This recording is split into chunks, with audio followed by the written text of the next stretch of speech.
Thank you so much for tuning in to today's episode of Inside Austin's Agenda. I'm your host, Grace Reeder, and today I'm joined by Austin City Council member Zoe Qadri, who oversees really the downtown University of Texas district here in Central Austin. Councilmember Qadri, thank you so much for being with me today. No, of course. Thanks for having me, and really excited to have this really important conversation around the budget. You all have a big budget conversation that is happening tomorrow. Talk about what it is that you all are going to be discussing. Yeah, we're going to be setting the rate. Actually, right before coming here, I was in a meeting with Councilmember Mike Siegel, who's a part of my budget subquorum, and we just put out a message board post calling for 7 cents. And I think this is extremely important. We're going to try to do everything that we can as it relates to this budget cycle. We understand the deficit that we're in. We also understand, a continued shirking of responsibility from our state and federal government that also puts us in a situation where we have to, perform probably more than normal. But I think we're up for the challenge. We realize it's extremely important for the quality of life of folks who live in Austin. They deserve to have a city that works for them. So, we're gonna, we have our own budget priorities as a subquorum. I have my own budget priorities as a council member, as a district, and then making sure that the TRE will also, come forward and really be that, saving grace and fill in a lot of voids that everyone in Austin deserves. Whether it be around, public safety, whether it be around parks, whether it be around, helping our unhoused neighbors, making sure that it really speaks to the values and the needs of the city. So I want to break down, you just said a lot of things, so I want to break down for people kind of what we're talking about specifically with that 7 cents, right? So tomorrow you all need to talk about the maximum tax rate, but that could ultimately change, right? So you all could adopt a maximum tax rate and then later it could be lower than that, but it's still a significant step, indicates to people where you all are headed with the tax rate. So when you say that your subquorum, is advocating for that 7 cents, talk about what that means. Yeah, sorry. So not the whole subquorum. The only people who made the message board post were myself and Councilmember Siegel. Got it. Okay. And there had been actually a previous, just for anyone who's, I keep looking at you for anyone tuning in, there had been a message board post from the other subquorum from council members Alter, Velasquez Vela, and the Mayor Pro Tem advocating anywhere from 5 to 7 cents. Right. So we're at that 7 mark, just making sure it's 7 cents for every $100, I believe, and just really making sure, like I said, that we do right by Austinites, that we bring forward a TRE that folks can get behind, and there's also very much a need for it to make sure that we fund and take care of all these various different services that we have. So if people haven't been paying attention to this point, break down for me. So the city manager came out with his proposed budget. It's got that state set 3.5% year over year raise. And so for people who don't know, that is a state law passed in 2018. Correct. And so you all have to abide by that unless you take a vote to the voters. Correct. And ask them to make it higher. And that's the vote that will be taking place on tomorrow, which is Thursday. Okay. And we've been, just for anyone who's tuning in who might not be quite up to speed, July and August are the months that we have deliberation as a council, as a body, around the budget. We have a lot of, there's budget town halls, but there's also public comment periods at City Hall, and then there's also a lot of public work sessions that are open to the public. And tomorrow, as it's been stated, we'll be taking that vote, and ultimately we'll be voting on the budget August. I believe it's August 12th, 13th, 14th. Mm-hmm. Yes, yeah. August 12th, 13th, 14th. And then after that, what is most likely going to happen is a TRE sometime in November. So a lot of things at play. City manager had let out his budget, and we're looking at a tight budget cycle. But we as a body, like I said, as a subquorum, we really want to make sure that we continue to do right by folks. So, and I'm happy to talk about some of the budget items that our office plans on bringing forward, if that would be helpful. So one item that I was really proud of that we brought forward my first year in office, and then we continued that last year and continuing to bring it back, is around funding for a mental health diversion pilot program. It's for $2 million. It's a partnership with the county, so very appreciative of County Judge Brown and County Commissioner Ann Howard on that. It's 24/7. It's for anyone suffering from mental health episodes, both adults and children. It's the first of its kind in Travis County, in Austin, Travis County. Before, if you were suffering from a mental health illness, the county jail is where you would go. And I think that's a failure of policy. So really happy to bring that forward. We want to continue to make sure that Austin continues to be, a safe city for a city of its size. It's one of the safest cities, one of the safest large cities in America. But we need to continue to make sure that we do right by fire, police, EMS. So we're looking on bringing forward an item around helping our EMS workers.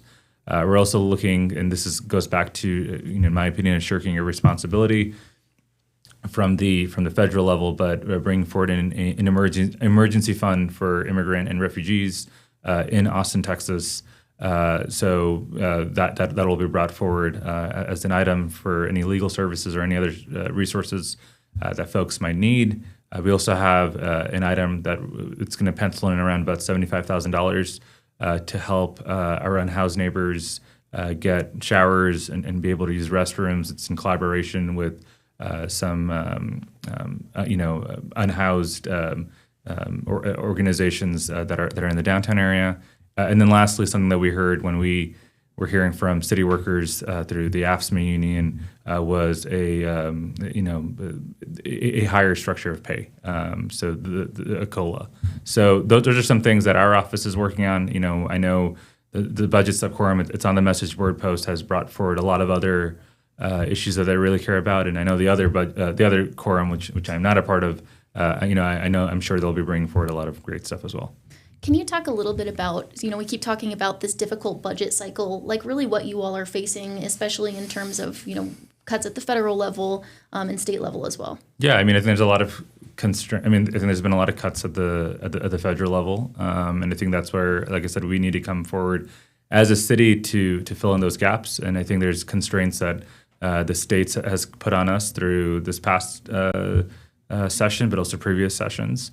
That we kind of at times have our hands tied up. So we're operating in the world that we're operating in.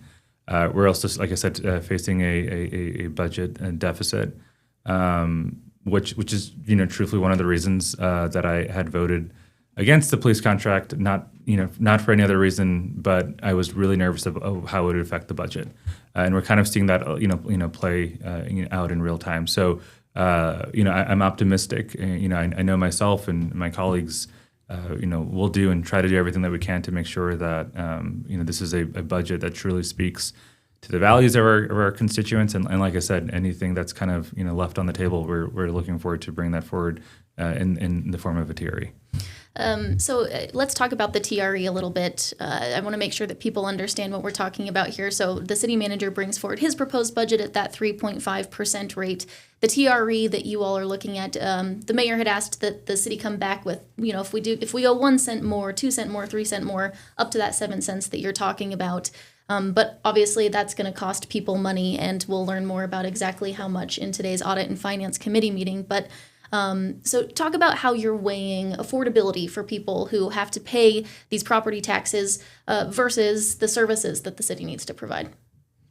Yeah, like I said, I think it just goes back to that. I think too many folks are counting on us, to do right and to make sure that their quality of life doesn't dip in any manner. So I think affordability and making sure people can afford to live in the city is extremely important, but also making sure that those basic necessary functions of what a city government or any government is doing is at the forefront. So I think as you pointed out, it is a balancing act. I believe the Audit and Finance Committee is starting in a few short minutes. Yeah, 3:30 today. 3:30 today. We'll be watching. Yeah, so I don't sit on the Audit and Finance Committee, but I plan on stopping by because I'm honestly curious on what everything looks like. So moving forward, and one thing we did actually learn today that will be talked about in that Audit and Finance Committee meeting is the city finally got its tax rolls back officially, and it looks like they had sort of underprojected. So there's $5 million more there. Not it's not coming out of nowhere, but Yeah. they just underprojected. So it seems like there's a lot that you all still have to work through and factor in, including just making sure all those numbers are right. So can you talk about moving forward, like the public's involvement and how important that is for you all as this continues to change and be dynamic? Yeah, I mean, what you just highlighted about having, I guess, a $5 million that was unexpected, that's great. I think that could be put towards, things like the marshalling yard, but it also should be highlighted that's only, that's a finite amount. Right. It's not going to be able to be used next year. So public involvement is extremely important. Like I said, we've had a budget town hall already, but we're constantly looking to be engaged with folks in the community. So our office has been meeting with various stakeholders, various groups, various neighborhoods, and I would encourage folks to continue to reach out to our office. Whether you just want to express what you feel about what the budget should be, and I think it's been said many times on the dais, the budget is the living moral document of the city. Or if you actually have any questions and would like to sit down with myself or a staffer, please reach out. I do think, and I can't say this enough, it's really important to make sure that we hear from folks who live in the city who this will affect. And I really did enjoy the budget town hall. We had quite a few folks that came out, and then we were able to break up into different parties during the event. And city staff was there, my council, the council staff was there, folks from the budget office were there. So we really want to be as transparent and as available as possible as we look towards the vote. We were talking before we started about how different it is to be doing a budget and what the dynamics have been like because there are cuts. What has it been like working with the mayor and council members this round, and how has it compared to other years? Yeah, it's a privilege every time we're able to work on the budget because I know that the work that we do, everyone cares so deeply about helping, like I said, everyday Austinites and helping our neighbors. So that never changes, right? That ethos of like we're gonna do good by people who live in the city. There's new council members, so I think that's been great hearing their different perspectives and their ideas and their thoughts and hearing their values and just what they want the budget to look like. My budget subquorum does not include the mayor, so I can't speak for what the mayor is doing, but I'm sure him and the subquorum that he's a part of are putting Austinites first, and as the days go by and the weeks go by, as we get closer to the vote, I think you'll see what the work that they're going to bring forward. And like I said, our budget subquorum has made a message board post on the priorities that are important to us already. Can you kind of break down that process for people who are not involved in City Hall, not knowing like what a subquorum is, Sure. and what those rules are? Yeah, so subquorum, there's 10 council members, 1 mayor. So a budget subquorum can be no more than, I want to make sure I get the number right, 5 people. So I'm in a budget subquorum right now that has 5 people. The mayor's in a budget subquorum that has 5 people. Those 5 people can't talk to the other 5 people. So if you do, you break quorum. That's a big no-no. So I can only operate among and talk to and work with and come up with the message board posts and the different policy proposals with the individuals, the 4 individuals that I'm working with, and then the other budget subquorum operates in their own way, and it's like that every budget cycle. Well, before we kind of move off this topic, going into tomorrow, is there anything else that you want to make sure that people know going into that big conversation tomorrow? No, I mean, I think I've kind of highlighted it all. I think it's extremely important for myself and my colleagues to make sure that, like I said, we're working on this budget cycle, but we also know there's going to be a lot of needs even after we vote on the budget. And how do we make sure that the city, like basic city functions, that what everyone expects, what everyone deserves, continue to take place, and where do we make sure where there are gaps, in the system that the city comes through. Where the state or the federal level might have either created the gaps or might not be coming in. Where can we come through and do right? That's our thought process. That's how we're operating going into tomorrow and how we'll be operating tomorrow. Let's talk a little bit about the last week's council meeting. Sure. And you and I had spoken about an item that you brought forward to create a hate crimes task force. Talk about what your vision was with that. Sure. So the hate crimes task force was actually started in 2010 after a series of hate crimes against members of the LGBTQIA plus community here in Austin. So it's been around since 2010.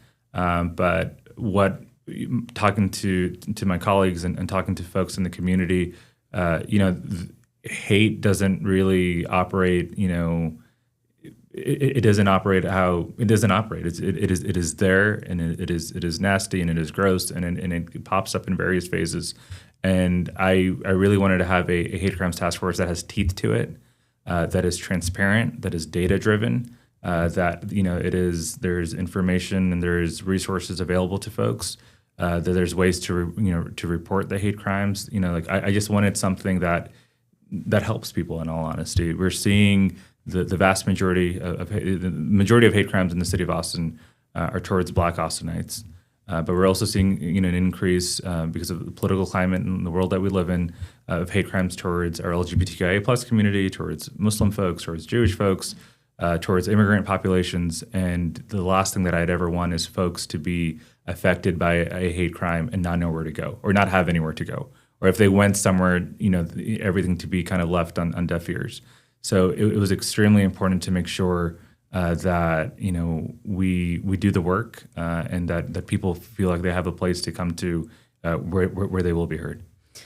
Can you talk about some of the actionable items from that, the things you would like to see the city manager bring back as possibilities for what that task force and some of the stuff surrounding it might look like? Yeah, I mean, it's setting up a new intergovernmental committee with various stakeholders throughout the city. It's having a web portal where folks can look at accurate data. I think one thing that I believe was brought up by Councilmember Duchin was that the data on the current portal isn't accurate. A place for folks to have resources, opportunities to have discussions where folks can come to and talk about what had happened and be connected to resources. So yeah, just having an avenue and a place where folks can go if they, God forbid, deal with a hate crime. I think this is feeling really timely right now, as we've got that story that came out about the potential attack against a trans woman, and that being investigated as a hate crime. What are you seeing in the community that made you think, like, we've really got to do this right now? Yeah, I mean, I think the beautiful thing about our community is that when hate does creep up into it, you see the community rally around one another. Whether it's there was a vandalism incident at a mosque just a few months back. There's been incidences at synagogues. There was an arson just a few years ago. You're talking, just something that just happened, I think, days ago. With the trans woman, just seeing everyone kind of come together and saying, hey, we're not going to allow this hate to kind of fester in our community, and just pushing back. But what was your question was, what was the reason we wanted to bring this forward? Yeah. I mean, just hearing from different communities who, like I said, feel at times scared and feel like they don't have a place to go, or the resources aren't there, or there's not a place for them to, like I said, feel heard and seen. And if there is a hate crime to take place, there's not a response that we should and that people should hear and expect, from their city. So, we talked to various, groups. We talked to immigrant communities and refugee communities. We talked to APIs and Hispanic folks, Black folks, and like I said, queer Austinites and people from different faiths. And we just wanted to make sure that this was something that had teeth, that people felt comfortable that they could go to, and something that people felt like, hey, when this is up and running, like we can trust the end product, that people will have our back, and Austin really is a place of no hate. Well, I know that you all are like knee deep in budget right now, and that's going to be your life for a while. But is there anything else that you're working on, or that you're really passionate about, that you think people should know about this year? Sure. I mean, it's going to be a whole different conversation. So I'd actually love to come and talk to people, because I think it's very it's going to be timely, not only folks who live in District 9, who might live in West Campus, but folks who live in Austin, who might have a loved one who's in the area. But we had an item that was coming forward on the council a few months back around UNO, which is a university neighborhood overlay, and the update on that. The University of Texas at Austin had asked for a postponement on that because they wanted to have more time to look at it. So that will be coming back onto the dais late September. We're already having conversations. We're planning on having a big town hall around that as well, after the budget, obviously. Sure. But I'm really excited about it, everything that it means around affordability, around quality of life, around safety, around everyone and anyone who calls Austin home currently, or will call Austin home in the future. So I'm excited for that conversation, but I also know there's a lot of work to be done around this budget before we can really get into that. Talk about what UNO is for people who didn't follow that conversation. Sure. University Neighborhood Overlay is a type of when you look at West Campus is possible because of UNO. It's the type of the zoning that it allows, the density that it allows, but it's done a lot of really good stuff. But I think there's still issues as it relates to mobility, to public safety, to affordability, and I think that's what we're trying to kind of get on with our UNO update that will hopefully be taking place end of September. Well, I told you that this gets to be a little bit more fun, and usually I don't get to ask you any fun questions at all. But help people kind of understand who you are and a little bit about why you decided that you wanted to be in this role. Sure. Well, my name is Qadri. I've been in Austin longer than I've been in anywhere else in my life, and I care. I care deeply about the city. I care deeply about this community.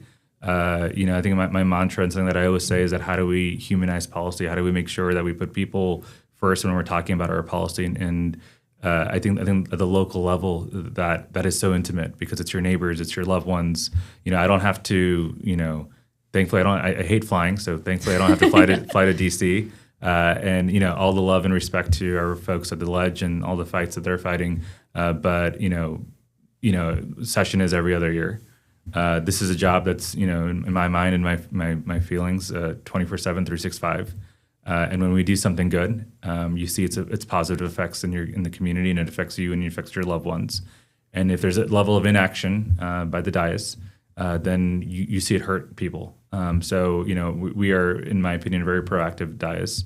Like I said, I deeply care about this community, so I want to continue to do good by the community and really, like I said, bring people into City Hall, into the space, and like I said, when we look at policy. Really think about the people that it affects. With UNO, you think about students. With the budget, you think about everyone. Yeah. With the hate crimes task force, you think about everyone, but you think about vulnerable communities, communities that are often afraid and often neglected. So it's an absolute privilege to represent a community that took me in as one of their own. Even though I wasn't born here, I got here as fast as I could. And yeah, that's who I am. Awesome. Well, thank you again for doing this, Councilmember. I really appreciate it. And Great. Good luck with all of the budget stuff that you have coming up. You all are going to need it. It's Great. a lot of work. Yeah, no, I'm excited about the audit and finance. I will try to sit in person. If not, I'll probably just tune in virtually. But it's going to be a fun few weeks. Well, we'll be paying attention as well, and you'll find our coverage of that over at kxan.com. A reminder that Inside Austin's Agenda airs every other Wednesday at 3 p.m. Thanks for watching. Great. Thank you.